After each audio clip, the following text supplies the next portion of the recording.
सनातन परंपरा में कहीं भागवत होती है, कहीं रामायण होती है।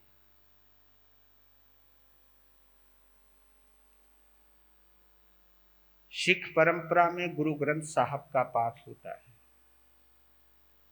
ईसाई परंपरा में बाइबिल का पाठ होता है।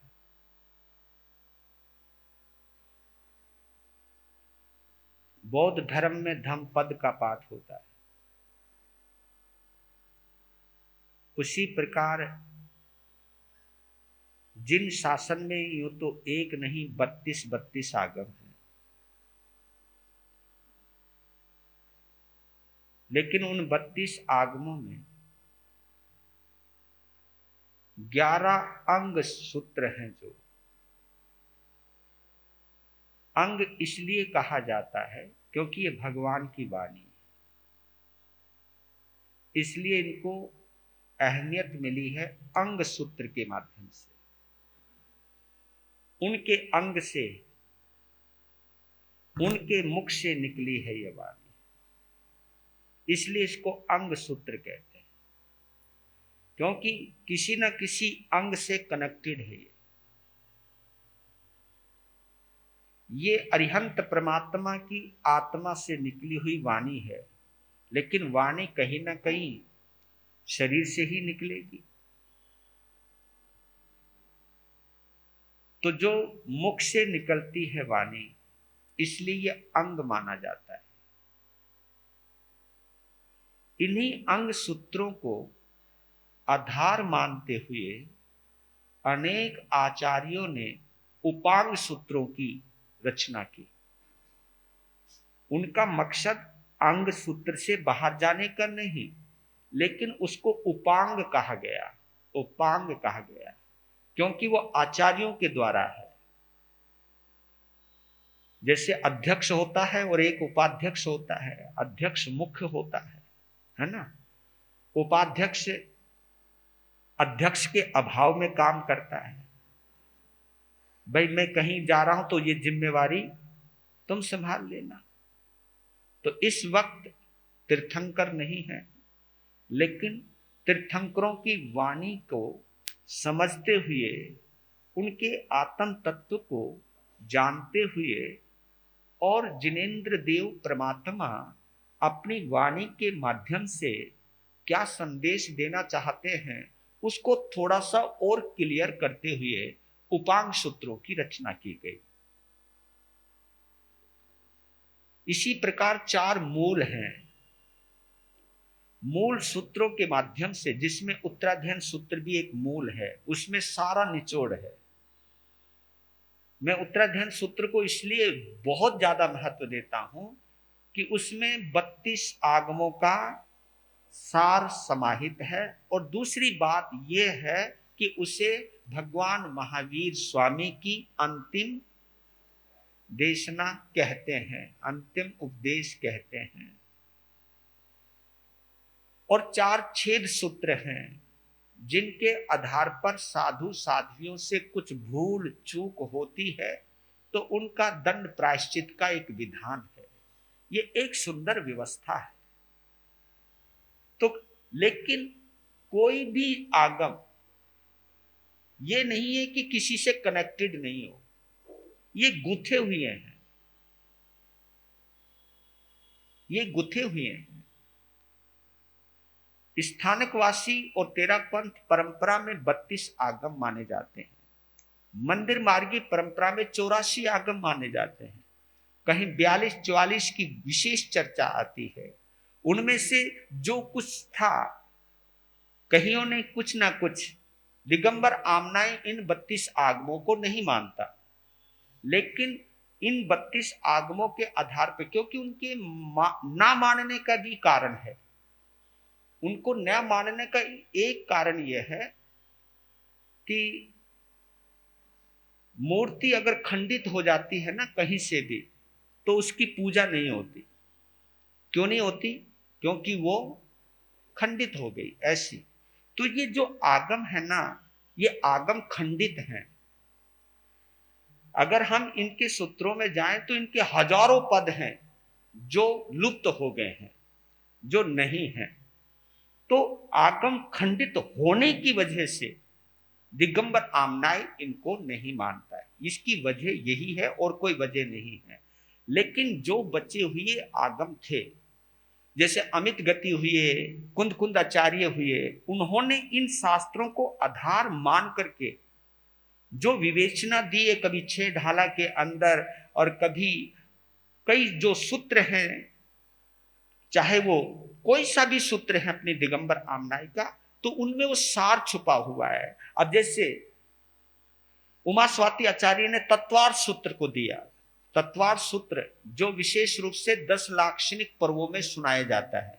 जैसे हमारे यहाँ अंतगढ़ सूत्र या मंदिर मार्गी परंपरा में विशेषकर कल्प सूत्र का वाचन होता है, इसी प्रकार दिगंबर आमनाय के अंदर तत्वार्थ सूत्र का वाचन होता है। तत्वार्थ सूत्र का, और तत्वार्थ सूत्र उमा स्वाति आचार्य द्वारा रचित है। और देखा जाए जो भी तत्वार्थ सूत्र को जानता है, समझता है, उसके अंदर भी, क्योंकि 9 तत्वों की चर्चा है और 9 तत्वों के अंदर पूरा सब कुछ समाहित हो गया है उसके अंदर, तो 9 तत्वों की चर्चा जिसके अंदर की जाती है, तत्वार्थ सूत्र है वो, उसका नाम ही तत्वार्थ है। तत्व कहते हैं आत्मा को, अर्थ कहते हैं उसकी विशेषता को। जहां पर, क्योंकि जो भी तत्व, तत्व रहस्य को भी कहते हैं, तत्व आत्मा को भी कहते हैं, क्योंकि आत्मा रहस्यपूर्ण है, क्योंकि वो डायरेक्ट दिखाई नहीं देती ही, इसका अनुभव केवल अरिहंत परमात्मा या सर्वज्ञ कर पाते हैं। तो आचार्यों ने इस आत्म तत्व तक पहुंचने के जो जो भी तरीके हैं, उन तरीकों की समावेश किया है तत्वार्थ सूत्र के अंदर। तो 10 लाक्षणिक पर्वों के अंदर विशेष रूप से दिगंबर विद्वान मुनिराज 10 धर्मों के अलावा, 10 धर्मों की भी वहां चर्चा चलती है, 10 यति धर्म बोला जाता है उनको, 10 धर्मों की चर्चा की जाती है, तत्वार्थ सूत्र का स्वाध्याय किया जाता है। तो यानी जिन शासन मूल रूप से तत्वों से जुड़ा है, शास्त्र से जुड़ा है, सूत्र से जुड़ा है, कौन कौन क्या क्या बांच रहा है, कौन क्या क्या पढ़ रहा है, आप इसमें ना उलझें, पर लेकिन सभी के सभी कनेक्टेड तो है आत्मा से, क्योंकि आत्म की चर्चा, आत्मा की चर्चा जैन धर्म में मुख्य रूप से की गई है और उसकी जो विशेष परिभाषा आगमों के माध्यम से की गई है। तो आप हम सब सौभाग्यशाली हैं कि हम एन कैन प्रकारेण जिनेन्द्र देव की वाणी से ही जुड़े हुए हैं और उससे जुड़े रहना ही हमारा लक्ष्य है, उसी से जुड़ना ही हमारा कर्तव्य है, क्योंकि उससे जुड़े बिना हम साधु साध्वी नहीं हो सकते और उससे जुड़े बिना आप भी श्रावक और श्राविका नहीं हो सकते। यानी हमको साधु साध्वी बनाने वाला, आपको श्रावक और श्राविका बनाने वाला कोई भी मूल तत्व है तो वो है जिनवाणी।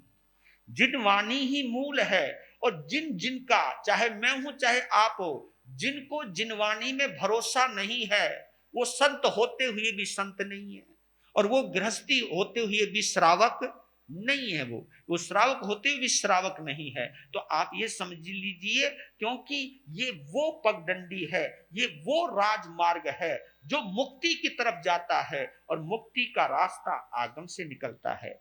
आगम के ही रास्ते से हम मुक्ति, और इसलिए आगम को एक बहुत जबरदस्त शब्द दिया है,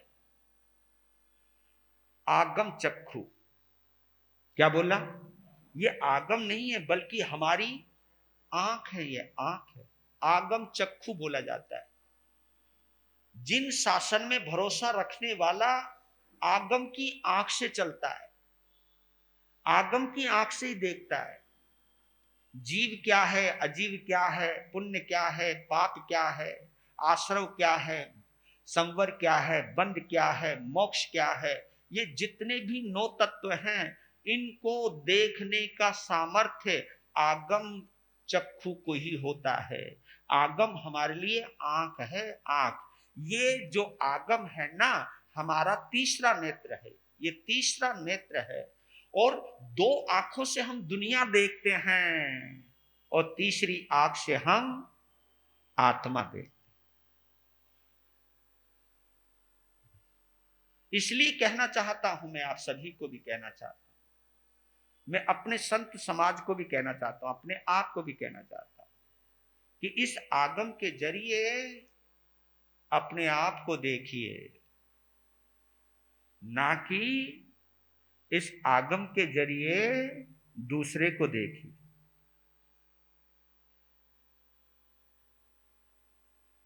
क्योंकि आगम को दर्पण भी कहा है, और दर्पण का उपयोग हम बोलो अपने आप को देखने के लिए तो करते हैं। घर में जो आईना लगाते हैं, घर में जो दर्पण लगाते हैं, वो हम अपने लिए ही तो लगाते हैं कि हम उसमें देख से। कुछ गलत हो रखा उसे सेट कर ले, है ना। बाल उबड़ खाबड़ हो तो सारा सेट कर ले, है ना। अब तो आदम कद के शीशे आने लग गए। पहले तो केवल मुखड़ा दिखाई देता था, अब तो पूरी आदमी घूम के फिर के, है ना, सब चीज सेटिंग शूटिंग करके चलता है बंदा। अरे भाई कमाल की बात है, मार्केट में जाते हो पूरी सेटिंग करके जाते हो, है। पर लेकिन ये आगम वो दर्पण है, क्योंकि दर्पण जो है, बाहर का दर्पण जो है, वो तुम्हें समाज के लायक बनाने में सहयोगी देता है। लेकिन आगम एक दर्पण ऐसा है जो हमें अपने लायक बनाने में सहयोग देता है, क्योंकि बिना आगम के हम अपने लायक नहीं बन सकते। ये कुछ मूल बातें हैं, क्योंकि मुझे आगम की महत्ता बतानी थी, और श्रावक श्राविकाओं को अवश्य ध्यान रखना चाहिए कि हमें आगम का स्वाध्याय करना जरूर चाहिए। लेकिन इस बात का भी जरूर ध्यान रखना चाहिए कि आगम का स्वाध्याय इसलिए करें ताकि मैं अपनी कमियां निकाल सकूं, ना कि आगम का स्वाध्याय इसलिए करें कि दूसरे में क्या कमियां हैं उसे मैं जान सकूं। नो, दूसरों की कमियां देखोगे तो निंदा आ जाएगी, अपनी कमियां देखोगे तो पाप निकल जाएंगे। दूसरे का पाप देखोगे तो उसके पाप तुम्हारे अंदर आ जाएंगे, अपने पाप देखोगे तो हमारे पाप बाहर निकल जाएंगे। इतना फर्क बनता है। इसलिए कहते हैं कि आगम शास्त्र भी है और आगम शस्त्र भी है। आगम शास्त्र भी है और आगम शस्त्र यानी हथियार भी है। जब किसी में कमियां देखनी हो तो यही आगम क्या बन जाता है? शस्त्र बन जाता है। यही आगम शस्त्र बन जाता है। अगर दूसरे में कमियां देखनी हो, अगर अपनी कमियां देखनी हो, तो यही आगम शास्त्र बन जाता है। यही आगम हमारे को अपने आप को देखने वाली आंख बन जाती है। तो इसलिए इस तीसरे नेत्र का उपयोग कीजिए अपने आप को देखने का, और दोनों आंखों का उपयोग कीजिए दुनिया को देखने का। और जो संतुलन बना लेता है, चमड़े की आंखों से दुनिया देखता है लेकिन आगम की आंख से अपने आप को देखता है, वही साधु साध्वी और वही श्रावक श्राविका के। जय हो। आज का वर्णन, क्योंकि 4 से लेकर के 14 तक तो सामान्य है, क्योंकि एक जैसा ही वर्णन है। आज 15वें अध्ययन का विशेष वर्णन है, लेकिन संक्षेप में हम 4 से लेकर 14 तक यानी 10 अध्ययन का सार हम समझ लेते। इसमें चौथा अध्ययन बताया गया है काश्यप्य गाथापति का। जम्बू स्वामी को समझा रहे हैं या बतला रहे हैं सुधर्मा स्वामी, क्योंकि हर अध्ययन में जानकारी ली है। तो उन्होंने कहा कि चौथा अध्ययन काश्यप्य नामक गाथापति का है। इनका भी जन्म राजगृह नगरी के अंदर हुआ। इन्होंने भी भगवान के समोशरण में उनकी वाणी सुनी और उनकी वाणी सुनकर के दीक्षा धारण की और 16 वर्षों तक संयम पर्याय की पालना की, अनेक भांति की तपस्याएं की, ज्ञान अर्जन किया। ज्ञानार्जन के साथ ज्ञान, दर्शन, चरित्र और तप की आराधना की, और वो आखिरी में विपुलगिरी पर्वत पर निर्वाण को प्राप्त होते हैं। तो मुख्य बात है कि राजगृह निवासी थे ये भी, 16 वर्ष का संयम पाला और विपुलगिरी पर्वत से मुक्ति में गए। 5वां अध्ययन है क्षेमक नामक गाथापति का। क्षेमक नामक गाथा, इनका जन्म काकंदी नगरी में हुआ। इन्होंने भी भगवान की वाणी सुनी और उससे वैराग्य हासिल हुआ, दीक्षित हुए, संयम पाला और 16 वर्षों तक संयम की पालना की। और अंतिम श्वासोश्वास में 1 महीने का संथारा करके विपुलगिरी पर्वत पर अंतिम श्वासोश्वास में अपने कर्मों की निर्जरा करके मुक्ति के अंदर पधार गए। छठा अध्ययन है धृतिधर का। इनका जन्म भी काकंदी नगरी में हुआ। इन्होंने भी भगवान की वाणी सुनी और इन्होंने भी 16 वर्ष का संयम पाला, गुण रयन आदि तपस्याएं करी। और मैंने गुण रतन तपस्या के बारे में बतलाया भी था कि 1 महीने तक, भूल गए होंगे आप, 1 महीने तक 1 दिन उपवास 1 दिन पारना, राइट। दूसरे महीने में बेले बेले पारना, तीसरे महीने में, चौथे महीने में चोले चोले पारना, 5वें महीने में 5-5 उपवास करना और फिर उसका पारना करना। छठे महीने में 6-6 दिन का उपवास करना, फिर पारना करना। यानी 6 दिन का लगातार उपवास करना और पारना करना। और पारना भी एकल ठाना, हाँ, एकासना नहीं, एकल ठाना, एकल ठाना करना। वहां पर 1 टाइम जो भी खाना वही है, वो एकल ठाना। और इसी प्रकार 7वें महीने में 7 उपवास करना और फिर पारना करती तुरंत फिर 7 उपवास करना। इसी प्रकार 8वें महीने में 28 पारना, 8 उपवास का पारना। इसी प्रकार 9वें महीने में 9, 10वें महीने में 10 दिन की उपवास करना, पारना करना। यानी 16 महीने तक जाना। 16वें महीने में 16 महीनों तक 16 दिन की तपस्या करना, पारना करना, फिर 16 दिन की तपस्या करना, फिर पारना करना और पारना में एकल ठाना लगाना। ये चीज है। तो आप ये समझिए ये तपस्या कितनी जबरदस्त होती होगी। आदमी का शरीर के अंदर जितनी भी चर्बी होती है ना, ये चर्बी भी कहीं ना कहीं हमको मस्ती में ला देती है। चर्बी सारी निकल जाती है, आत्मा ही रह जाती है। और वो आत्मा को संभालने की जो ताकत है, उस ऊर्जा को संभालने की जो ताकत है, इस तपस्या के द्वारा प्राप्त होती है। तो इस प्रकार ये जितने भी 14 दिन सबने अधिकांशतः कहीं ना कहीं गुण रतन तपस्या करी ही है, ऐसा नहीं बोलना। तो 7वें अध्ययन में कैलाश गाथापति का वर्णन आता है। ये सब सेठ लोग हैं। हाँ, कभी कभी तुम लोग भी जाग जाया करो, है ना। आखिरी दम तक पड़े रहोगे, मन में आते ही नहीं कि चलो यार आखिरी में कम से कम।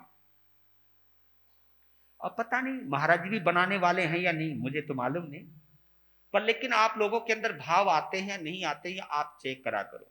भाव तो ले आया करो, मत बनो, लेकिन इतने तो भाव लाओ कि मैं आखिरी में संत बन के।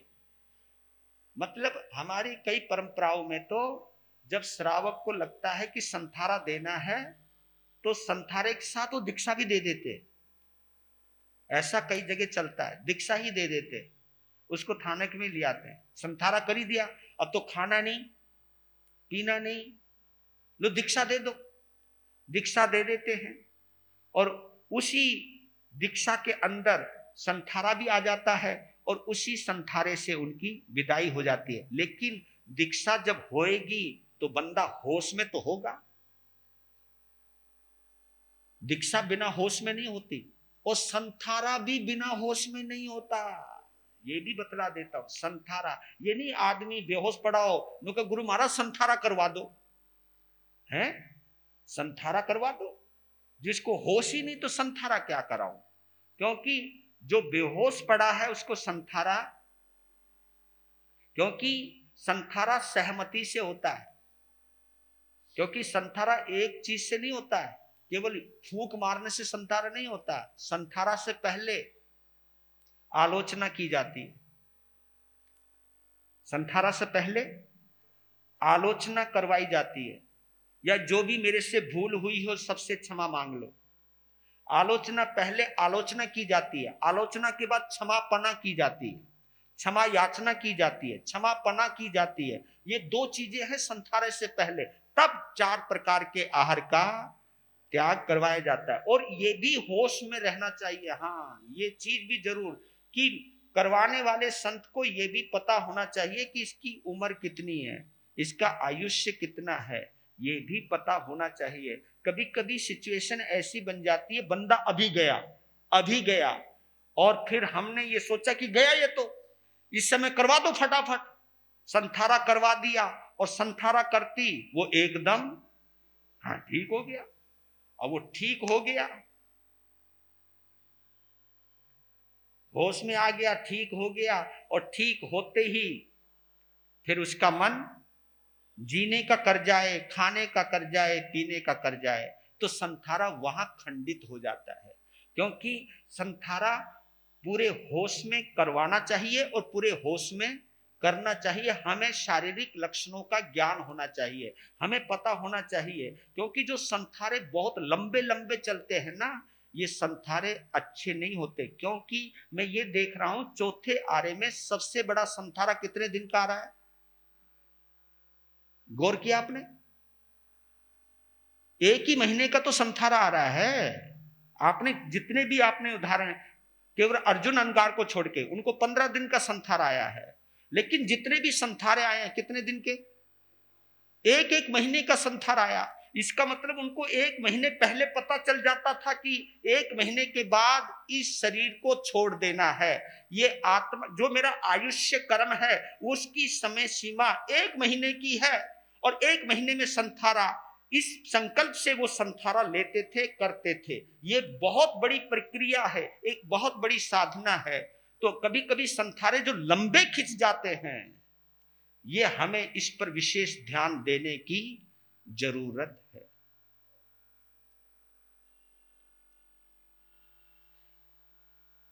तो 7वां अध्ययन कैलाश गाथापति का साकेत नगरी है, और इन्होंने 12 वर्षों तक संयम की पालना की, तपस्या की, और अंतिम श्वासोश्वास में विपुल गिरी पर्वत पर 1 महीने का संथारा करके अपनी आत्मा का कल्याण किया।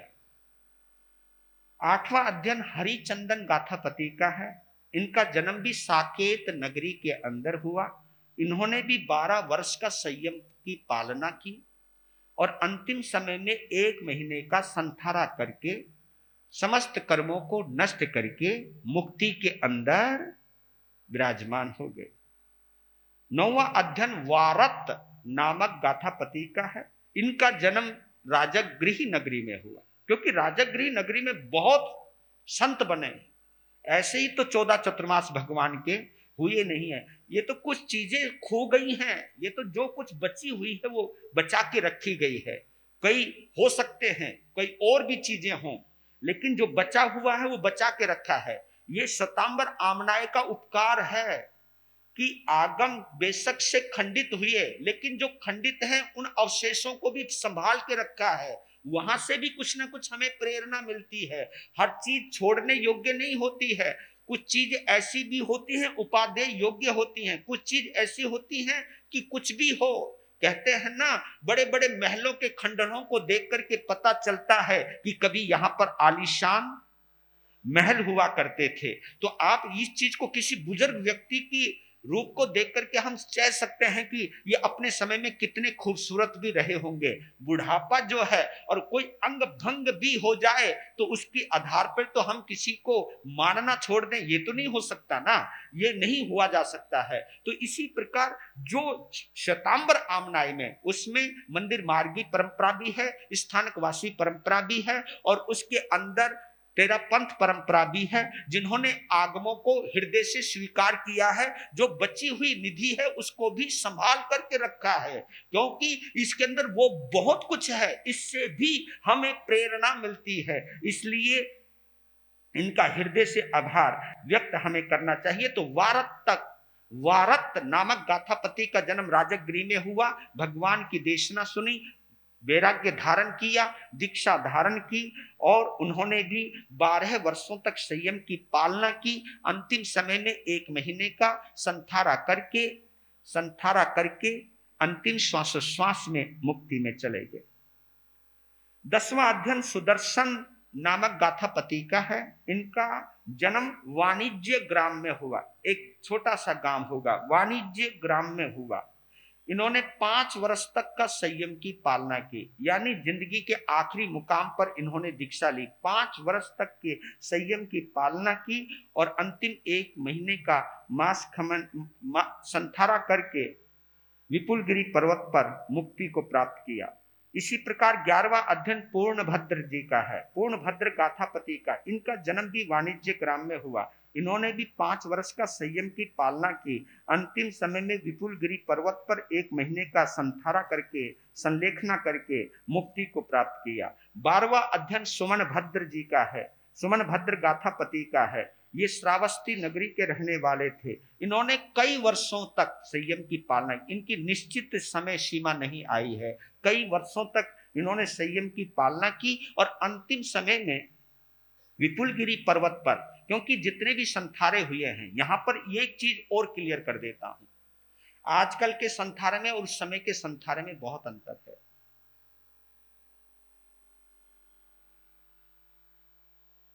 पहले संत के शरीर को जलाते नहीं थे, ये भी आपको बतला देता।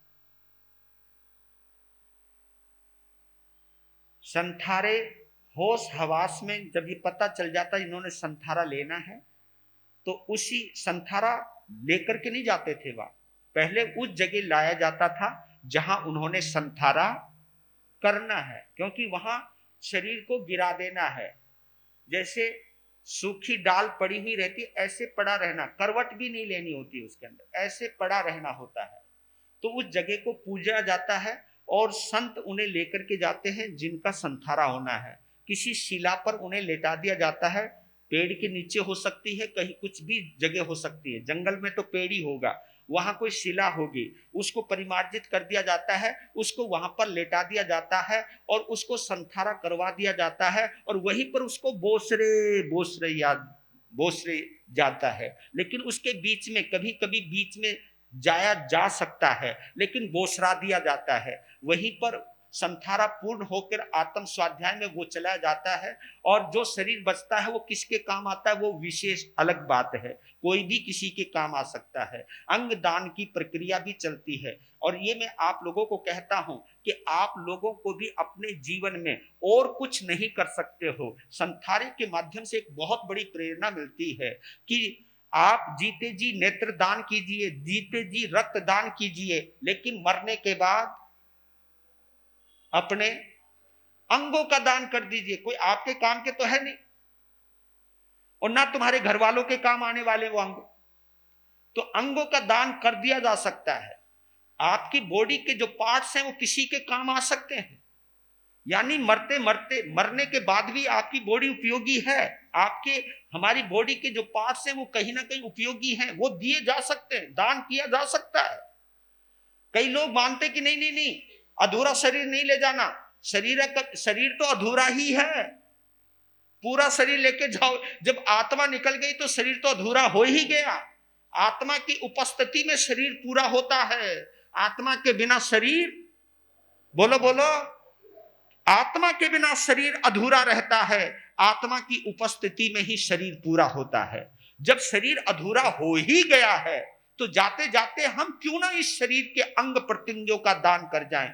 अगर ये काम आ जाता है, और ये पारसी समाज के अंदर आज भी ये उपयोगिता है, वहां ना जलाया जाता है ना दफनाया जाता है, वहां पे बड़े बड़े ऊंचे महलों पर शेड बने हुए रहते हैं जहां मरे हुए व्यक्ति को डाल दिया जाता है। चील कौवे उसके शरीर को खाकर के अपनी भूख मिटाते हैं और जो अस्थि पंजर रह जाता है उसको कहीं ना कहीं गिरा दिया जाता है। तो वहां पारसी समाज के अंदर आज भी ये प्रक्रिया चलती है वहां पर।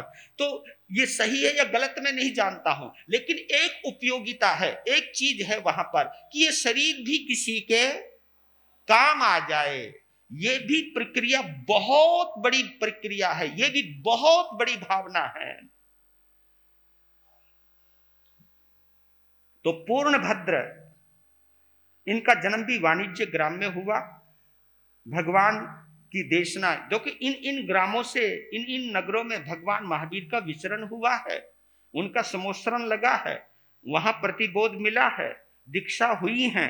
तो 5 वर्ष तक संयम की पालना की और अंतिम समय में विपुलगिरी पर्वत पर उन्होंने 1 महीने का संथारा करके संलेखना करके अपनी आत्मा का कल्याण किया।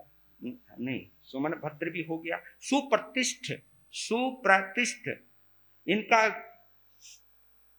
इनका जन्म श्रावस्ती नगरी में हुआ और इन्होंने 27 वर्षों तक संयम की पालना की और अंतिम समय में विपुलगिरी पर्वत पे संथार करके आत्मा का कल्याण किया। और चौथा अध्ययन है मेघ नामक गाथापति का। इनका जन्म राजगृही नगरी में हुआ और इन्होंने भी कई वर्षों तक संयम की पालना की। और इन सभी का वर्णन जो भी है ना, मकाई नामक गाथापति से कनेक्टेड है। जैसा मकाई बड़े बेटे को कुटुंब का मुखिया बनाना, जिम्मेवारी सौंपना और समस्त जिम्मेवारियों से मुक्त होकर अपने आप को भगवान के चरणों में समर्पित करना। और मैं तो एक शब्द ये कहता हूं, भगवान महावीर को समर्पित नहीं किया बल्कि अपने आप को जिन शासन को समर्पित कर दिया। जिन शासन ज्यादा है, क्योंकि भगवान महावीर भी जिन शासन का ही हिस्सा है। जिन शासन की ये बात अलग है कि इसका रिसाइजिंग वो करते हैं। ये अनंत हुए हैं, अनंत तीर्थंकर हो चुके हैं, अनंत सिद्ध हो चुके हैं। तो ये रिसाइजिंग करता है।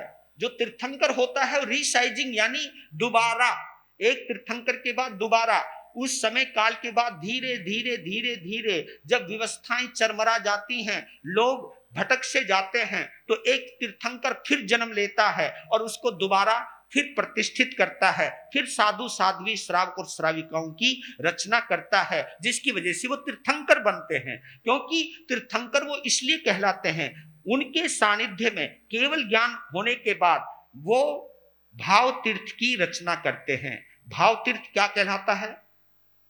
भाव तीर्थ कहते हैं श्रावक श्राविका साधु और इनको भाव तीर्थ कहा है। ये तीर्थ की रचना। बाकी जितने गिरनार तीर्थ है ये भक्तों ने बनाया है तीर्थ, क्योंकि वहां से केवल ज्ञान हुआ, वहां से निर्वाण हुआ है, ये श्रद्धालुओं ने तीर्थ बनाया है। लेकिन तीर्थंकर तो केवल 4 तीर्थ की स्थापना करते हैं बस, और कोई तीर्थ की स्थापना नहीं करते। वो ये समेध शिखर, ये तीर्थंकरों ने उसकी रचना नहीं की। बस वहां से 20 तीर्थंकर मुक्ति में गए। तो वह हमारे लिए आदरणीय है कि जहां एक ऊर्जा बैठी है, जहां से 20-20 तीर्थंकर मुक्ति के अंदर गए, वो हमारे लिए पूजनीय है। वो हमारे लिए वो क्षेत्र प्रेरणादायी है। हम उस ऊर्जा को स्वीकार करने के लिए वहां जाते हैं, उसकी पवित्रता को हम स्वीकार करने जाते हैं। वहां इसलिए जाने का मकसद होता है कि वहां जाकर के हमारे में परिवर्तन आए।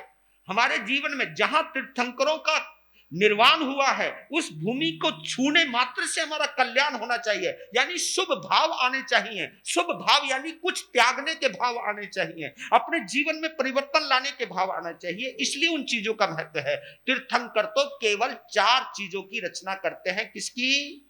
श्रावक श्राविका की, साधु और साध्वी की। श्रावकों को 12 व्रत दिए जाते हैं और संतों को 5 और 4, क्योंकि पहला तीर्थंकर और अंतिम तीर्थंकर 5 महाव्रतों की घोषणा करता है, लेकिन बीच के दूसरे तीर्थंकर से लेकर 23वें तीर्थंकर तक 4 महाव्रत चलते हैं।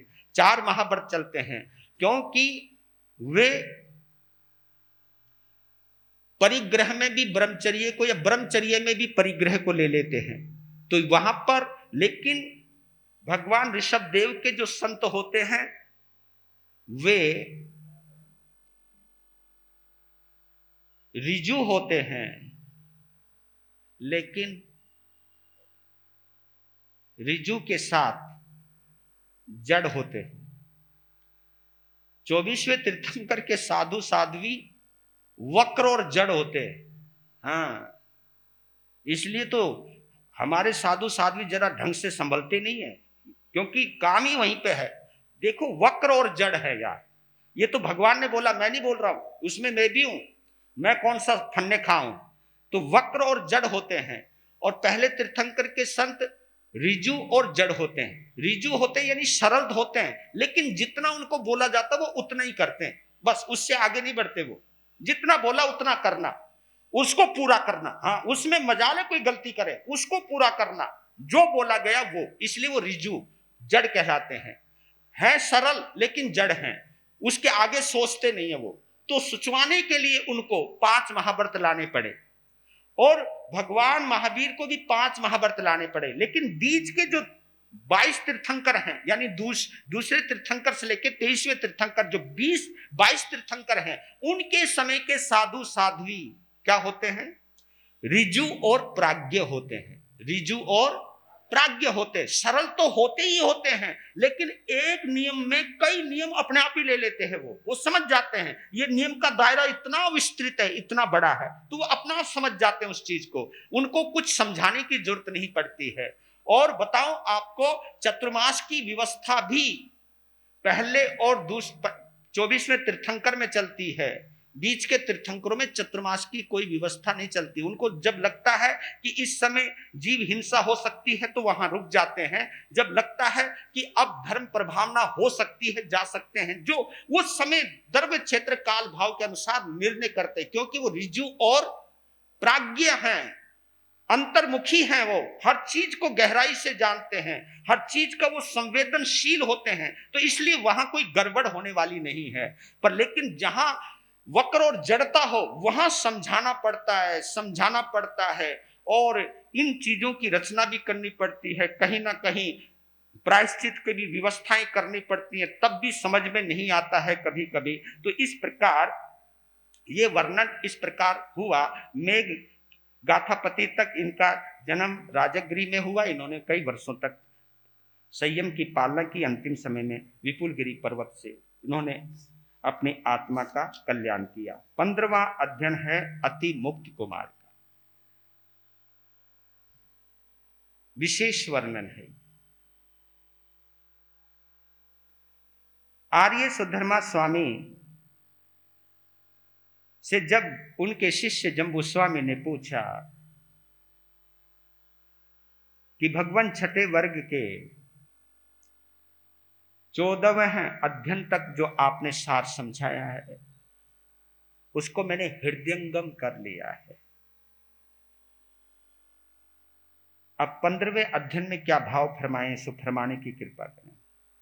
तब कहते हैं कि सुनो जम्बो, उस काल उस समय में पोलासपुर नाम का एक सुंदर नगर था। नगर के बाहर श्रीवन नाम का एक उद्यान था। उस वक्त पोलासपुर नगर में राजा विजय नाम के एक राजा राज्य किया करते थे।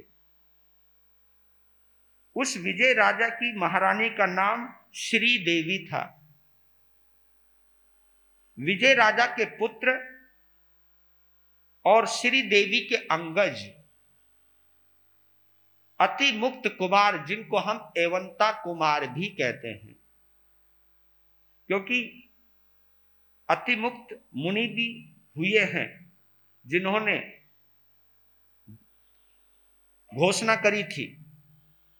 और ये अति मुक्त मुनि या अनगार या एवंता कुमार जो हैं, क्योंकि इनका शॉर्ट नेम एवंता कुमार है। छोटा बच्चा अगर हम समाई करता है तो वो भी हमें एवंता मुनि लगता है, एवंता कुमार की उपमा दे देते हैं हम लोग। छोटे से श्रावक को, छोटे से संत को भी हम एवंता मुनि बोल देते हैं।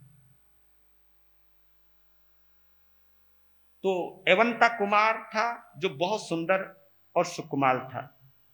उस काल उस समय में भगवान महावीर विचरण करते हुए पोलासपुर के अंदर पधारे, श्रीवन उद्यान में पधारे।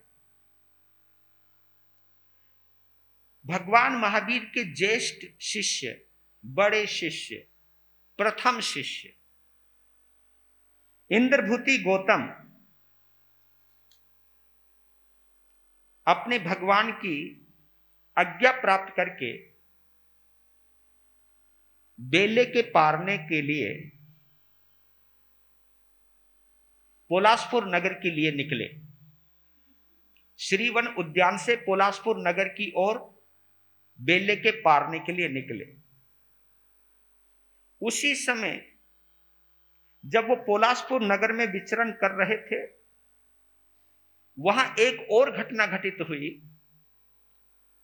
एवंता कुमार, जिसको नहलाया गया, धुलाया गया, सजाया गया और अपने हम उम्र के बालक बालिकाओं के साथ एक बहुत इंद्र स्थान, क्रीड़ा स्थल, खेलने का स्थान था, वहां वो खेल रहा है। और संयोग ऐसा हुआ कि वो बच्चों में खेल रहा है और जहां बच्चे खेल रहे थे उसी रास्ते से गौतम स्वामी सन्हे सन्हे चले जा रहे हैं। बच्चे सभी खेल में मस्त हैं, लेकिन देखो पूर्व जन्म के कोई संस्कार होते हैं और ये संस्कार ही कुछ ना कुछ ध्यान आकृष्ट करते हैं। बच्चे तो और भी थे, लेकिन उन बच्चों, और बच्चे सभी खेल रहे हैं, खेलता हुआ बच्चा इतना मस्त होता है उसका ध्यान नहीं जाता किसी पर। लेकिन जब कभी संस्कार जोड़ मारते हैं, कोई किसी न किसी के माध्यम से जुड़ना होता है, तो किसी भी प्रकार का खेल क्यों ना हो कोई बाधा नहीं बनता। तो उस बच्चों की भीड़ में और खेलते हुए एवंता कुमार की नजर किस पे पड़ी? गौतम स्वामी पे पड़ी। और शायद एवंता कुमार ने ऐसा व्यक्तित्व पहली बार देखा हो, यानी किसी साधु को उन्होंने पहली बार देखा। यहां एक और चीज भी आती है समझने वाली। 14,000 साधुओं का मालिक आहार पानी खुद लेने जा रहा है, कोई वजह तो होगी।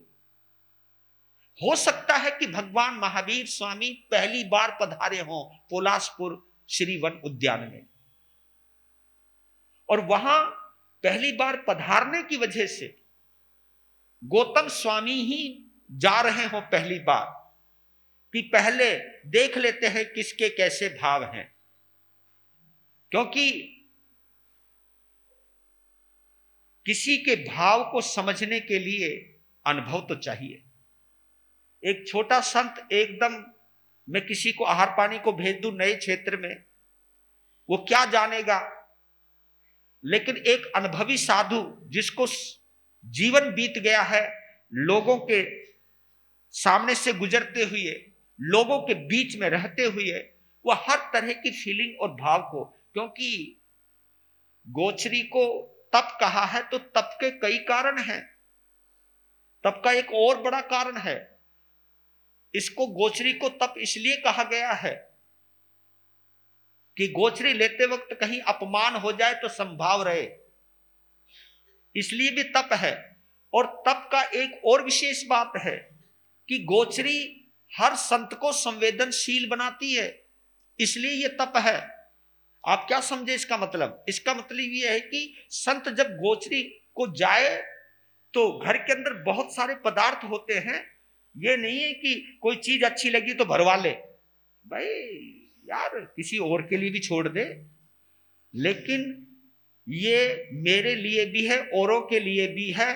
तो जो औरों का ध्यान रखता है गोचरी के वक्त, तभी तो गोचरी शब्द बनाना। ये शब्द इसलिए इसको मधुकरी भी कहते हैं, इसको गोचरी भी कहते हैं। गोचरी इसलिए कहते हैं कि मैंने इतना ही लेना है ताकि घर वालों को दोबारा बनाना ना पड़े। दूसरे का ध्यान रखना, संवेदना जगाना, संवेदनाओं का जागना, यह भी एक तप है। तो वो एक आहार की प्रक्रिया, जिस प्रक्रिया के जरिए हमारी संवेदनाएं जागृत हो जाए,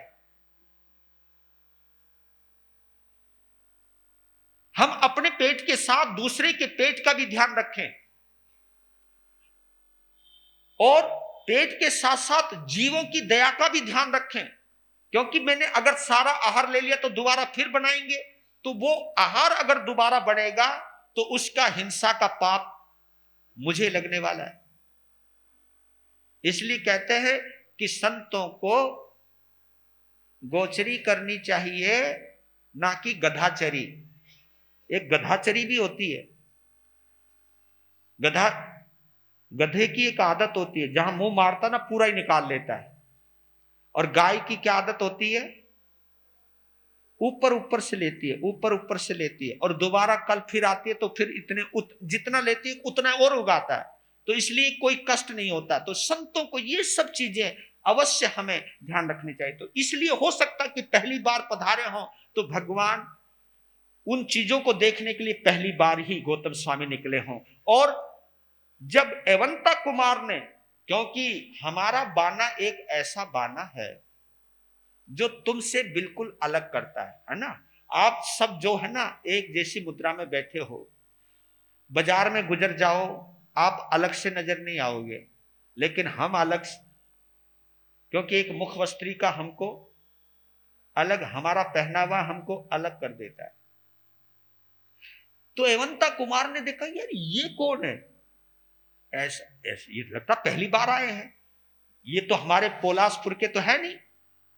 तो एकदम छोड़ करके उनके पास आ गए, और उनका चेहरा था भी इतना प्यारा, गौतम स्वामी का चेहरा इतना आकर्षक था, बच्चे को तो अच्छा लगना ही था, पर लेकिन उस बच्चे को उनसे जुड़ना था, ये भी तो एक महत्वपूर्ण काम है।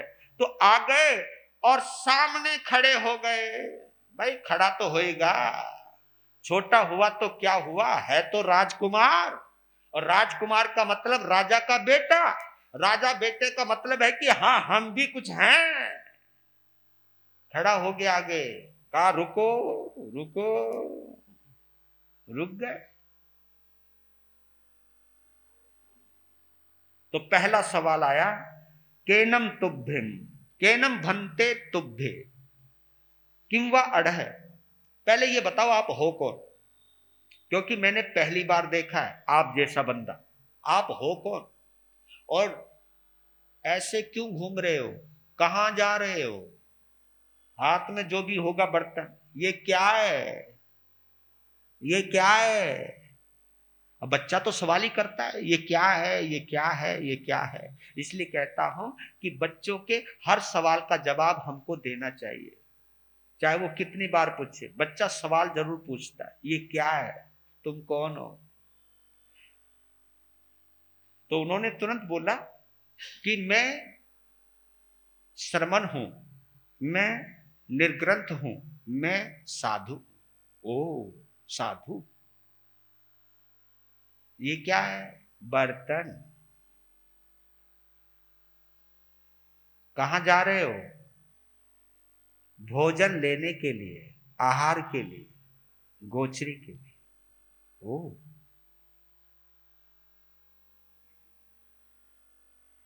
चलो आज हम आपको अपने घर ले चलते हैं, और सुनो मेरी मां जो है ना, आहा भोजन बहुत प्यारा बनाती है, एक बार हमारे मां के हाथ का भोजन करके देखो आप। मुस्कुराए, और पता नहीं क्या मन में आई एवंता के, गौतम स्वामी की उंगली पकड़ ली, और इसलिए पकड़ ली कि बंदा कहीं इधर उधर ना चला जाए, पक्का है इनको कहीं घर ले जाना है। और देखिए गौतम स्वामी ने उंगली पकड़ा भी दी, हाँ, जबकि ये नियम है कि साधु गृहस्थी को अपनी उंगली नहीं पकड़ा सकता। 4 ज्ञान का धारी 14 पूर्वों का ज्ञाता, और सभी नियमों के व्याख्याता है, वो नियमों के ज्ञाता है, लेकिन उसके बावजूद भी उंगली पकड़ा दी, और उंगली पकड़ के खींचता हुआ ले जा रहा है, चलो।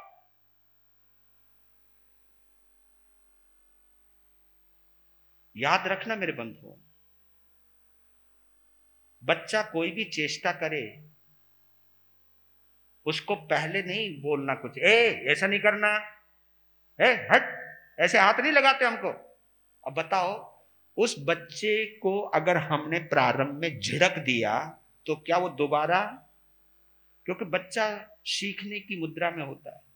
मुझे एक बहुत बड़ा उदाहरण मिलता बौद्ध धर्म के अंदर भी, बौद्ध गथ, कि बुद्ध भी भोजन को जा रहे थे, तो पहले गांव में क्या करते थे बच्चे ना, गुड्डा गुड्डी का बिहार रचाया करते थे, अब तो तुम लोग तो भूल गए होंगे, माताओं को तो याद होगा, बुजुर्गों को तो याद होगा। आज के बच्चे तो कहाँ, पहले मिट्टी में खेला करते थे और बच्चे मोहल्ले के इकट्ठे हो जाते, 2 पार्टी हो जाती थी, और 2 पार्टी नहीं, पूरा गांव बच जाता था, गांव बजा देते थे। और फिर गुड्डे गुड़िया बनाते थे। गुड्डे गुड़िया में एक गुड्डा होता था, एक गुड़िया होती थी, और उसके अंदर गुड्डे का बाप भी होता था, गुड़िया का भी बाप होता था। अरे भाई कमाल की बात है, आपस में रिश्ता भी कर देते थे। तुम्हें क्या पता क्या क्या खेल होता था वहां पे, रिश्ता भी कर देते थे, और यहां तक कि दहेज भी डिसाइड कर देते थे। हाँ, हम तुम्हें इतना देंगे माल, हम तुम्हें इतना सोना देंगे, इतना चांदी देंगे, और सोना चांदी सब मिठाई के, नहीं मिट्टी के, सब मिट्टी के, मिठाइयां भी मिट्टी की। और यदि इतने बना देते थे और नाम रख देते, कलाकंद, जलेबी, लड्डू, खीर, ओहो क्या क्या नाम रख देते थे। और बराती भी उसी में से तैयार, और वहां खुद नाचा करते थे बच्चे। आहा क्या बचपन था यार, मैं भी कहां चला गया। और पर लेकिन उनके सामने जा रहा हूं, शायद उस दौर से आप लोग भी गुजरे होंगे। तो बुद्ध आ गए, बुद्ध को देखते लड़के के बाप की नजर पड़ गई, अरे यार महात्मा हमारे लड़के के विवाह के प्रसंग पर आए, वह मजा आ गया। हमने गुड्डे को थपथपाया ना कि वाह बच्चे तेरी किस्मत खुल गई, तेरी जिंदगी तेरी गृहस्थी बहुत अच्छी चलेगी। जबकि मुंह धोना आता नहीं, कच्छा पहनना आता नहीं, वहां शादी रचा रहे हैं भैया, भाई कमाल की बात है। और पहुंच गए महात्मा बुद्ध के पास लड़की का बाप, और लड़के के बाप ने लड़की के बाप को कह दिया कि ऐसे प्रसंग पर कोई महात्मा आता तो शुभ होता है, चलो तुम भी चलो, विनती करो। विनती करके लाए, कहा कि ये मारी गुड्डिया है, ये मारा गुड्डा है, इनको आशीर्वाद दो, इनकी गृहस्थी अच्छी चले। आशीर्वाद दे दिया। नुके जी खाली मत जाओ, ये सब मिठाइयां हैं, ये खीर है, कलाकंद है, जलेबी है, रसमलाई है, ले आओ।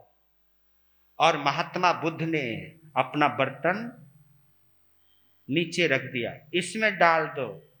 डालते जा रहे, बच्चे खुश हो रहे, ओ। जबकि देखिए एक बड़े बंदे ने रोका भी, क्या कर रहे हो तुम? महात्मा बुद्ध ने कहा नहीं, रोकना नहीं, बच्चे में देने के भाव तो आए। आज मिट्टी की मिठाई दे रहे हैं, कभी असली भी मिठाई देने के भाव। तो गौतम स्वामी की उंगली पकड़ ली और चल दिए, और दूर से आवाज लगा रहा मां, जबकि आवाज लगाने पर आहार नहीं लेते। आवाज लगा दी और तुरंत मां भी आ गई, वंदन किया, ले गए, और मां को कहा बढ़िया स्पेशल इनवाइट लेके आए हम। मां ने कहा हाँ एवं सब बढ़िया होगा। आहार पानी लिया, जब चलने लगे फिर सवाल कर दिया कि अब तुम कहां जाओगे, ये सारा माल लेके जाओगे कहां? कहा कि मैं अपने गुरुदेव के पास जाऊंगा। हैं, तुम्हारे गुरुदेव भी हैं?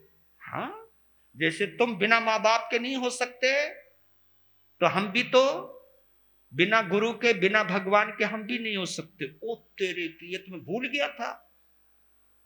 तो तुम्हारे गुरुजी तो तुमसे भी अच्छे होंगे? यस, पक्की बात है।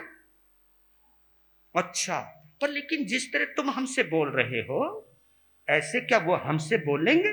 बिल्कुल। क्या हम भी चल सकते हैं? बिल्कुल। मां मैं जा रहा हूं इनके भगवान से मिलने के लिए, इनके गुरु से मिलने के लिए। चल दिया। गौतम स्वामी ने आहार पानी दिखाया। ये सब प्रक्रियाएं है, व्यवहार है ये। जबकि मालूम है उनको दिखाने की जरूरत नहीं, लेकिन बताने की, दिखाने की जरूरत पड़ती है। शिष्य जब जाए, कह करके जाए, लेके आए तो गुरु को दिखाए, चाहे गुरु का उपवास भी क्यों ना हो, भोजन जरूर दिखाना चाहिए, ताकि ये पता चल जाए कुछ आहार में गलत तो नहीं आया है। क्योंकि गुरु अनुभवी होता है, तो आहार दिखाया, गौतम स्वामी आहार करने चले गए और भगवान महावीर स्वामी के सामने कौन बैठ गया? एवंता कुमार। और एवंता कुमार को जब भगवान ने धर्म कथा सुनाई, हो, वो जो माहौल है, वो जो तरंगे हैं, वो जो माहौल है, मस्त हो गया एवंता। सब कुछ समझ में आ गया। और इतना समझ में आ गया, मालूम है क्या बोला? भगवान, मैं भी जिनके साथ आया हूं, मैं भी वैसा ही बनना चाहता हूं। अब पता चला कि आप भगवान क्यों हो। अब पता चला कि वो आपको इतना क्यों मानते हैं। वास्तव में हो ही आप भगवान। और मुझे यहां आकर के जो मुझे आनंद आया है, वो आनंद मुझे कभी नहीं मिला। इसलिए इस आनंद को हमेशा पाने के लिए मैं आपके चरणों में आना चाहता हूं, मैं दीक्षा लेना चाहता हूं। 8-9 साल का बच्चा है, मैं दीक्षा लेना चाहता हूं। भगवान ने क्या बोला? आहा सुहम देवानु पिया। वाह, भगवान का यही कहना है। पर बच्चे, माँ बाप की आज्ञा के बिना हम किसी को भी दीक्षा नहीं देते। नुके जी, मैं अभी जाता हूं, मेरी माँ बाप बहुत अच्छे हैं। हाँ, मैं जो भी चाहता हूं ना, जो भी चाहता हूं वो मुझे दे देते हैं। आपको भी मुझे दे देंगे। वो उछलता कूदता हंसता मुस्कुराता पहुंच गया, माँ के चिपक गया, माँ की पकड़ ली उंगली, माँ की आंखों में आंखें डाली। बच्चे के चेहरे की जो लालिमा है, जो मासूमियत है, उस मासूमियत को माँ पीने लगी।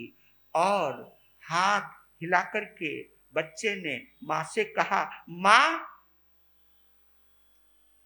मैं जो मांगूंगा वो दोगी क्या? हाँ, मैं दीक्षा लेना चाहता हूं।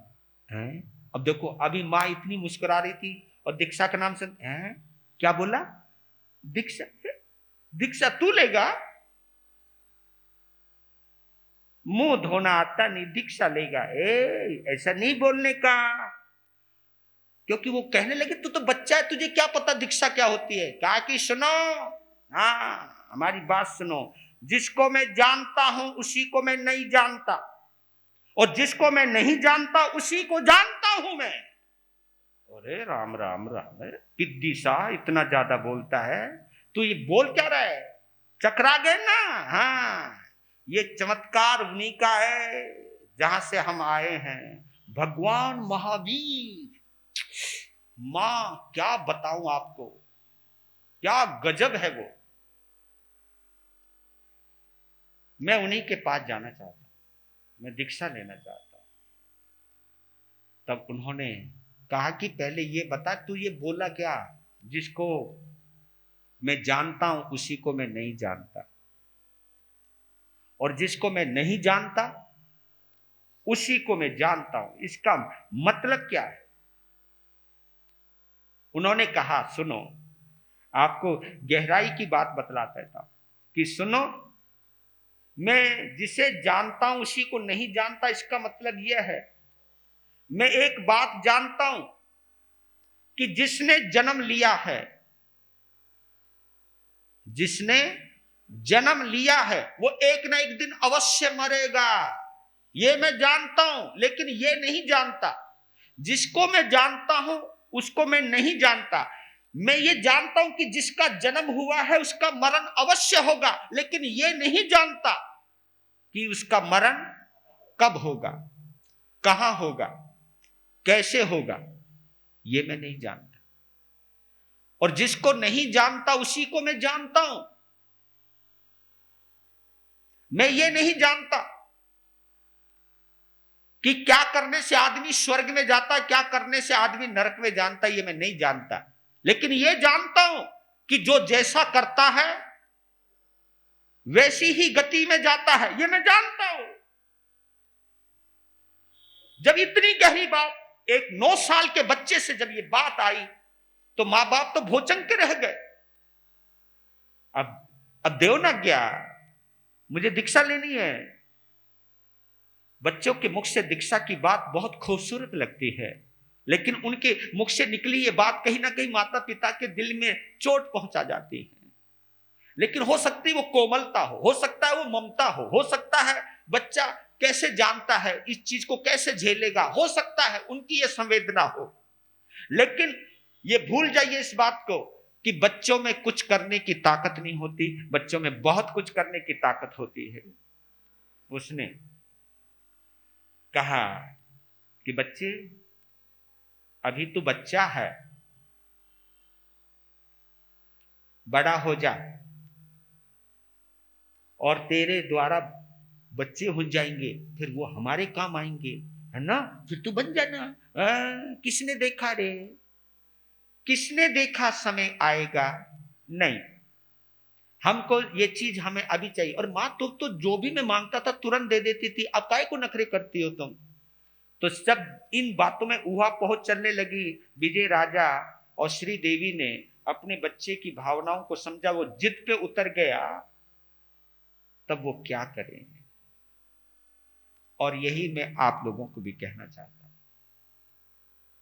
कि दीक्षा की कोई उम्र नहीं होती है, दीक्षा बोध से होती है। और बोध यानी होश किसी भी उम्र में आ सकता है। और मुझे तो आचार्य देवेंद्र मुनि जी महाराज, उनकी भी दीक्षा 8-9 साल की उम्र में हुई। कितनी उम्र में? आचार्य देवेंद्र मुनि जी महाराज साहब की दीक्षा 8-9 साल की उम्र में हुई उनकी दीक्षा। और दीक्षा कितने भावों से ली होगी, आज सोचो तो सही, कितने भावों से ली होगी। और शायद उसका ही चमत्कार होगा कि वो सरमन संघ के तृतीय पटधर आचार्य सम्राट बने। भरी जवानी में दीक्षा हमारे शिवाचार्य भगवान ने ली, पूरी दुनिया देख करके दीक्षा ली। तो वो बने ही इस जिन शासन के लिए थे, लेकिन आज वो वर्तमान में आचार्य, ऐसी कई परंपराएं हैं, कई महान आत्माएं हुई हैं। पर लेकिन इतना जरूर जानना चाहिए कि अगर संकल्प उठ जाए, संकल्प आने लगे, तो उस संकल्प को डिले मत कीजिए, कहीं ना कहीं अपने को मजबूत कीजिए और आगे बढ़ने की चेष्टा कीजिए। क्योंकि इतना जरूर कहता हूं, बुढ़ापे तक इंतजार करना मैं समझता हूं ज्यादा अच्छी बात, क्योंकि बुढ़ापे तक मैं जाऊंगा, क्योंकि मैं कई बुजुर्गों को मुझे बहुत प्यार है बुजुर्गों से। जो बुजुर्ग होते हैं उनको मैं बहुत दिल से प्यार करता हूं। उसकी वजह बताऊं क्यों? मुझे बच्चे भी बहुत प्यारे लगते हैं और बुजुर्ग भी प्यारे लगते हैं। लेकिन बुजुर्ग इसलिए प्यारे लगते हैं क्योंकि जब भी मैं बुजुर्ग को देखता हूं तो यही सोचता हूं, जिंदा रहा तो मैं भी बुजुर्ग बनूंगा। बुजुर्ग इसलिए भी प्यारे लगते हैं कि बुजुर्ग के बाद कुछ और नहीं है। बच्चा है, उसके पास एक पॉसिबिलिटी है, किस चीज की? जवान होने की। जवान के पास एक पॉसिबिलिटी है बूढ़ा होने की, लेकिन बूढ़े होने के बाद तो कोई पॉसिबिलिटी नहीं रहती। बताओ अब क्या होगा, क्या होगा बुढ़ापे के बाद? बचपन के बाद जवानी आती है, जवानी के बाद बुढ़ापा आता है, लेकिन बुढ़ापे के बाद वही आखिरी। इसलिए कहता हूं होश में आ जाओ। चलो एक गीत गा लेता हूं, थोड़ा सा तुम तरंग में आ जाओ, है ना, बोर तो नहीं होगे ज्यादा। हुन की करिए मेरे राम विच बुढ़ापे दे। बुरा ना मानियो, मैं भी होऊंगा। हुन की करिए मेरे राम विच बुढ़ापे दे,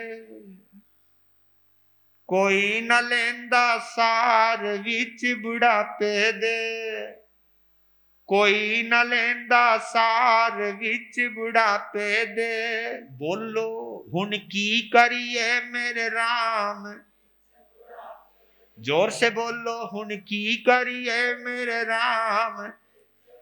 जो जवान है वो भी सोच लेना कि जवानी के बाद वही आने वाला है। अगर रहे तो। अब तो कोई भरोसा भी नहीं है। पहले कम से कम आदमी जवान होता था तो बूढ़ा तो होने की भावना थी, लेकिन अब तो ये भी कोई संभावना नहीं। लेकिन समझ जाओ, हुन की करिए मेरे राम विच बुढ़ापे। बुढ़ापे में क्या क्या होता है? झड़ जाती है काया सारी, झड़ जाती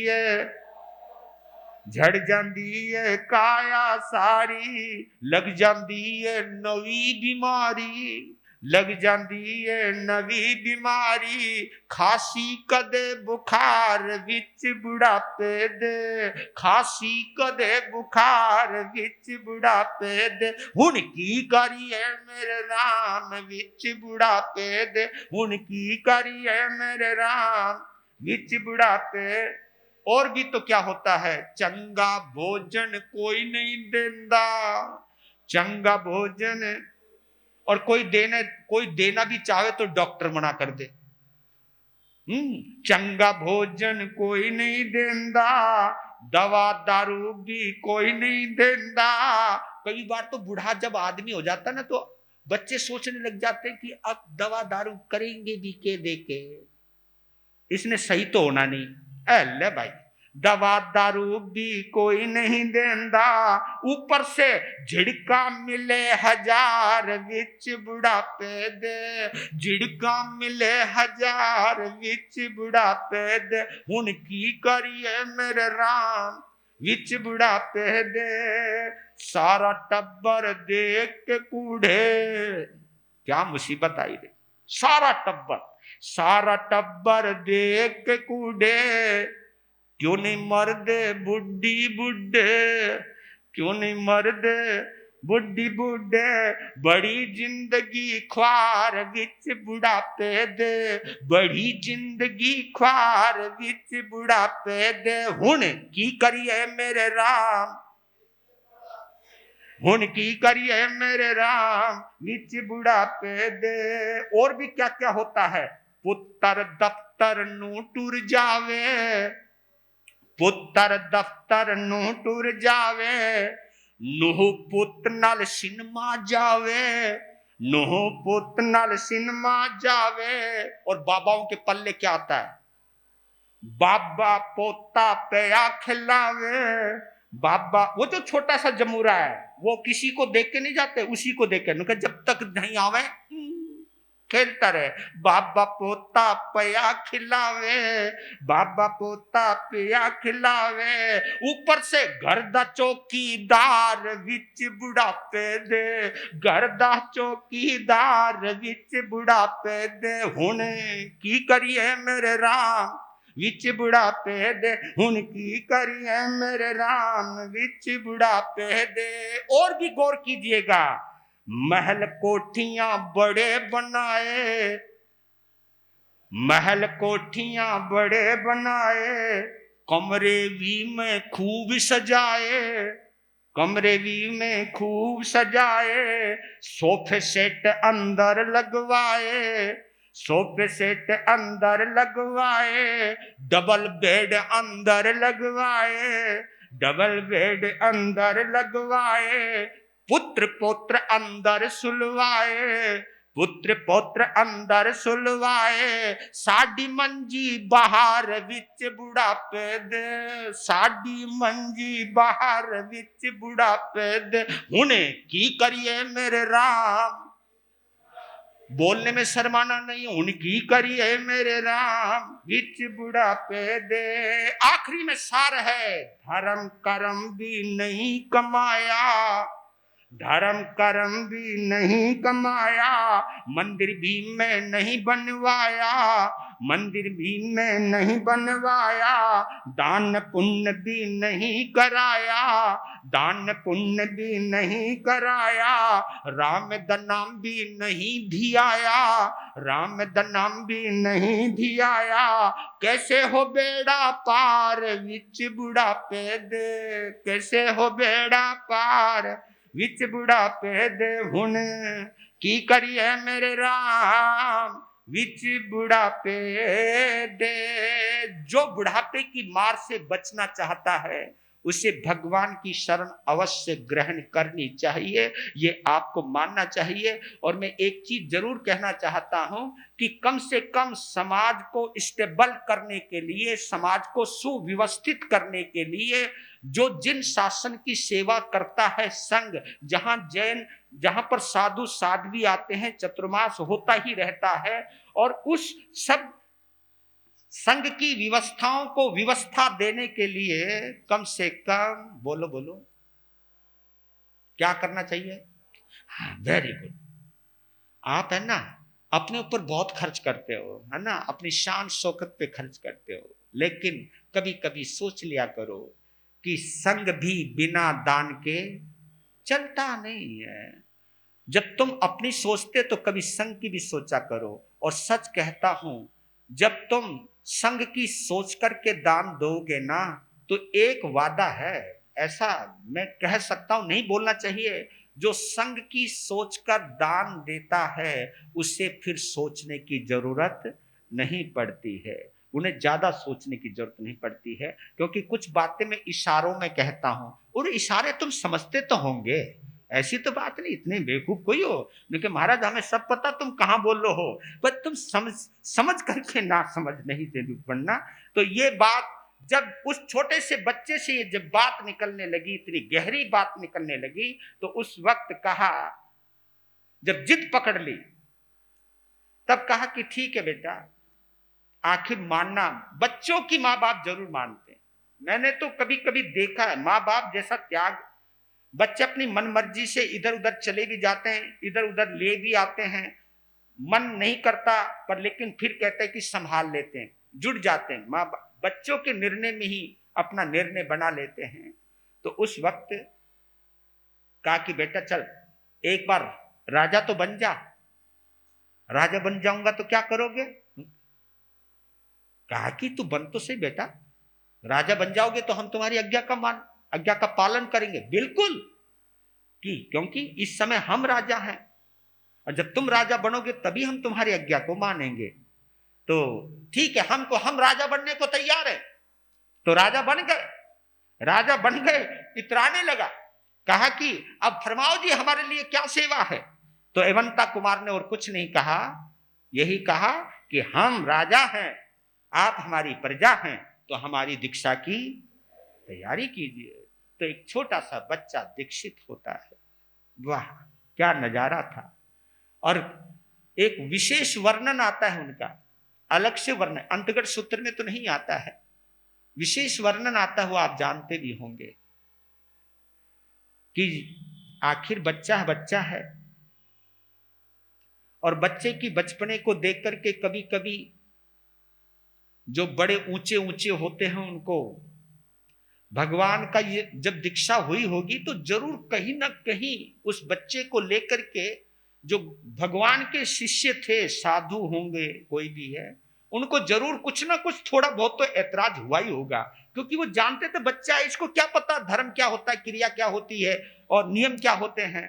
दीक्षा दे दी भगवान ने, ठीक है, भगवान ने दी है तो हम क्या मना कर सकते हैं। तो कहते हैं दूसरे दिन जब वो गए सोच के लिए, शुद्धि के लिए, क्योंकि जंगल में रहते तो जंगल में ही जाएंगे ना, जंगल का नियम तो शहर में अगर हम लागू करेंगे तो गलत है। तो जंगल का नियम है जब बाहर जाना, सोच को जाना और ऐसी जगह जाना जिस जगह का कोई इंद्र के अलावा मालिक ना हो, उसी जगह पर साधु लघु नीत बड़ी नीत का उपयोग कर सकता है। ये आप जरूर ध्यान रखिएगा, ऐसी जगह पर ही संत, जिस जगह का कोई मालिक ना हो, जिसका मालिक इंद्र, क्योंकि सकेंद्र की आज्ञा लेनी पड़ती है। संत जब भी अपनी शारीरिक व्याधि का निवारण करता है, मलमूत्र का त्याग करता है, और वो भी उस समय सकेंद्र की आज्ञा लेकर ही कर सकता है। लेकिन जिस जगह का कोई मालिक हो उसकी जगह में हम उसकी इजाजत के बिना हम उस शारीरिक बाधाओं को दूर नहीं कर सकते हैं, ये शास्त्र का नियम है। और दूसरा नियम ये भी है, राजज्ञा का भी नियम है। जब राजा का आज्ञा है, आदेश है, शुद्धि अशुद्धि की जब बात आती है, स्वच्छता की बात आती है, ये तो हमारी मोदी सरकार ने तो एक स्वच्छता अभियान चलाया है। ये सार्वजनिक स्थलों के ऊपर शौच वगैरह नहीं कर सकते, ये पाबंदियां हैं। और ये भी मैं बतला देता हूं कि राजज्ञा का भंग करना भी तीसरे महाव्रत की विराधना होती है। ये हम लोगों को भी समझ लेना चाहिए कि राजज्ञा का भंग की यहां तक आदेश चलता है कि किसी संत का चतुर्मास चल रहा है और राजज्ञा ने कह दिया कि इस संत को यहां से निकलना पड़ेगा, तो संत को वहां से निकलना ही पड़ेगा। उसके आदेश को टालने का ताकत मेरे अंदर भी नहीं है। और जब स्वाध्याय काल आता है तो उसमें स्वाध्याय काल में यह भी है कि अगर राजा की मृत्यु हो जाती है, जब तक उसका अंतिम संस्कार नहीं कर दिया जाता है तब तक संत को भी स्वाध्याय करने की इजाजत नहीं है। ये वहां पर भी प्रेरणा दी गई है। तो राजज्ञा का एक अपना ही महत्व होता है, उसको इनकार नहीं किया जा सकता है। तो ये जब वो बाहर सोच के लिए गए, एक दिन पहले बरसात, पानी इकट्ठा हो गया, पानी एक तालाब में इकट्ठा हो गया, सब तो अपने काम में लग गए और वो भी अपने काम में लग गया। समझ गए? आज सुनते रहते हो आप तो। मिट्टी ली, पाल बांधी, मिट्टी निकाली, फटाफट निकाली और एक थोड़ा सा पानी उतनी दूर में पाल बांधी ताकि मेरी पात्री आगे ना चली जाए, क्योंकि मैं उसको लेने जाऊंगा कैसे। एक पाल बांधी और पाल बांध के पात्री को, लकड़ी की पात्री है, तैरती है, पात्री को छोड़ दिया और पानी को हिला दिया और पात्री ओए होए तैरने लगी। जब उसे तैरते हुए देखा तो बच्चा इतराने लगा, एवंता मुनि इतराने लगे, ताली बजाने लगे, नाचने लगे, पर लेकिन कहने लगे। देखो, गीत जब गाता है बच्चा तो उसमें भी वो चीज निकलती है जो उसके जीवन में घटित होने वाली है। तो एक ही चीज निकली, नाव तेरी मेरी नाव तेरी, नाव तेरी मेरी नाव तेरी। देखो, नाव तेरी मेरी नाव तेरी, नाव तेरी मेरी नाव तेरी। जब वो नाच रहा था इतने में वो आ गए जो गए हुए थे नियमधारी।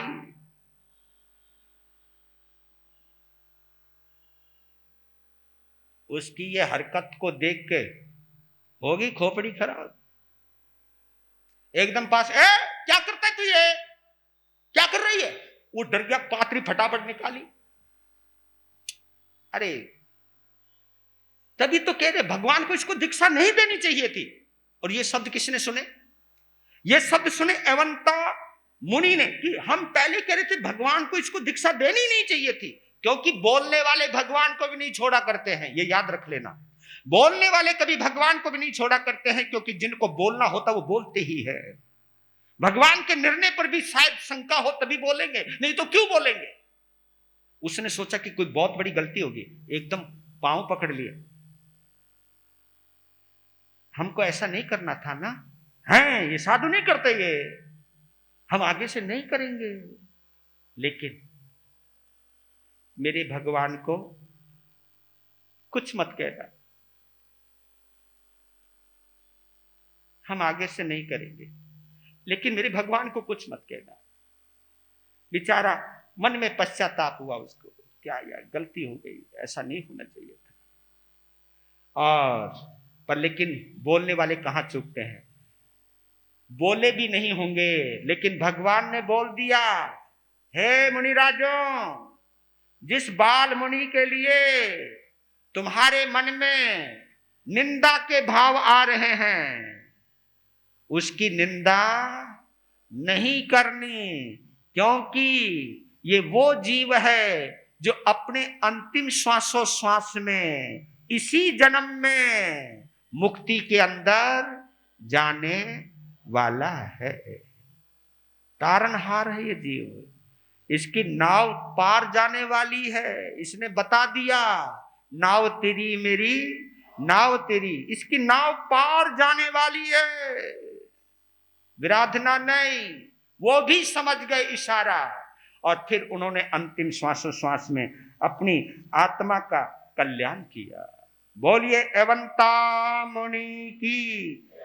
और सातवां वर्ग थोड़ा सा है, 13 अध्ययन है इसके अंदर, और 13 अध्ययनों के नाम है नंदा, नंदवती, नंदोत्तरा, नंद श्रेणिका, मरुता, सुमरुता, महामरुता, मरुदेवा, भद्रा, सुभद्रा, सुजाता और सुमनातिका और भूत दत्ता, ये 13 की 13 देवियां राजा श्रेनिक की रानियां हैं और इन्हीं 13 रानियों के नाम पर ये अध्ययन है। और इसमें सबसे पहली रानी का नाम है नंदा। नंदा कौन है? अभय कुमार की मां है वो नंदा, जिसका चरित्र आप लोग सुन रहे हो, बाद में सुनोगे। वो नंदा ये वहां से शुरुआत करी है और नंदा ने भी भगवान के दर्शन किए हैं और उनकी वाणी को सुनकर वैराग्यवती हुई, दीक्षित हुई, संयम साधना प्रारंभ करी, 11 अंगों तक का अध्ययन किया, 20 वर्षों तक चरित्र की पालना की, अंत में संलेखना पूर्वक समस्त कर्म रज को आत्मा से पृथक करके सिद्ध, बुद्ध और मुक्त हुई। इसी प्रकार नंदवती, नंदोत्तरा से लेके भूत दत्ता पर्यंत 12 रानियों का वर्णन समझ लेना चाहिए। बोलिए शासनपति भगवान महावीर स्वामी की। वीर नाम के हीरे मोती, गुरु नाम के हीरे मोती, मैं बिखराऊं गली गली, ले लो रे कोई राम का प्यारा, शोर मचाऊं गली गली, ले लो रे कोई गुरु का प्यारा, शोर मचाऊं। दौलत के दीवानों सुन लो, एक दिन ऐसा आएगा, धन दौलत और महल खजाना यहीं पड़ा रह जाएगा। हो धन दौलत और महल खजाना यहीं पड़ा रह जाएगा। सुंदर काया मिट्टी बनेगी, सुंदर काया मिट्टी बनेगी, चर्चा होगी गले गले, ले लो रे कोई राम का प्यारा, शोर मचाऊं गली गली, ले लो रे कोई गुरु का प्यारा, शोर मचाऊं गली गली। हो शोर मचाऊं गली गली, शोर मचाऊं गली गली, शोर मचाऊं गली गली।